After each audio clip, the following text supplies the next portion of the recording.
সম্মানিত হাজিরিন, আল্লাহ পাক রব্বুল আলামিন পবিত্র রমাদান মাস 12টি মাসের মধ্যে শ্রেষ্ঠত্ব দান করেছেন। 12 মাসের মধ্যে শ্রেষ্ঠতম মাস হচ্ছে রমাদান মাস। কি মাস?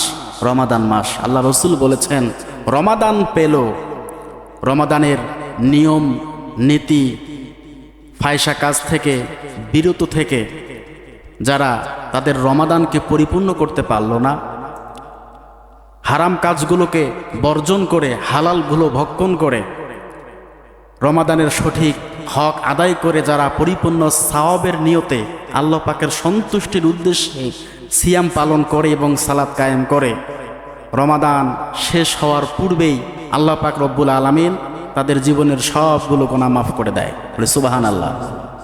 খুতবার মধ্যে এসেছে, ইবনে মাসউদ রাদিয়াল্লাহু তাআলা আনহু হতে বর্ণিত, আল্লাহ রসুল সাল্লাল্লাহু আলাইহি সাল্লাম হাদিসটা বর্ণনা করেছেন,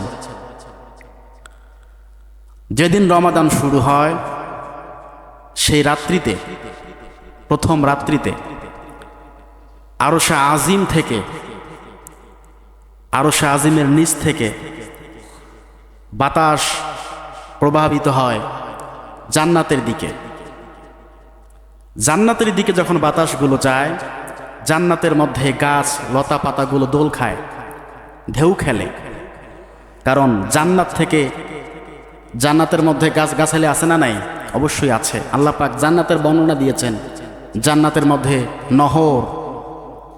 জান্নাত শব্দের অর্থই বাগান, উদ্যান, যেখানে না চাইতেই সব কিছু আল্লাহ পাক বান্দাদের জন্য রেডি করে রেখেছেন।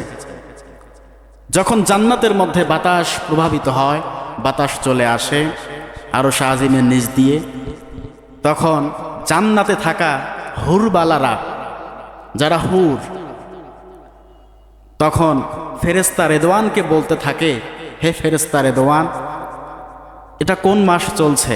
তখন ফেরেশতা বলে, এটা পবিত্র মাহে রমাদান মাস শুরু হয়ে গেছে। তখন জান্নাতের মধ্যে ওই হুরগুলো আল্লাহ পাকের কাছে ফরিয়াদ করতে থাকে, রব্বুল আলামিন,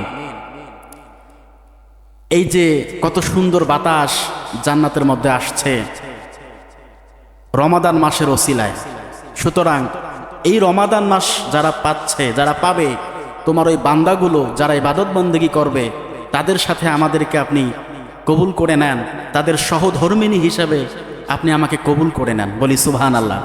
জান্নাতের মধ্যে হুররা, এই যারা সিয়াম পালন করে, সিয়াম মাসের হক আদায় করে, ফায়সা কাজ থেকে, অশ্লীল কাজ থেকে নিজেকে বিরত রাখে, এদের জন্যই হুর।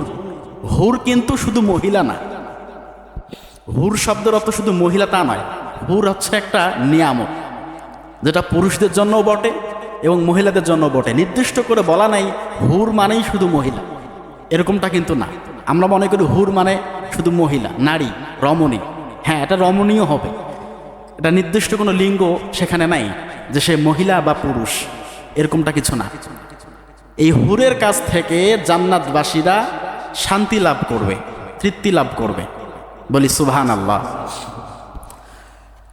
এই জান্নাতের মধ্যে আল্লাহ পাক এই নাজ নিয়ামতগুলো রেখেছেন কার জন্য? তার বান্দাদের জন্য। গত জুমায় আলোচনা করেছিলাম, রাইয়ান নামক জান্নাতের মধ্যে প্রবেশ করবে রোজাদাররা, ঠিক কিনা? আল্লাহ পাক রব্বুল আলামিন সব ব্যবস্থা করে রেখেছেন।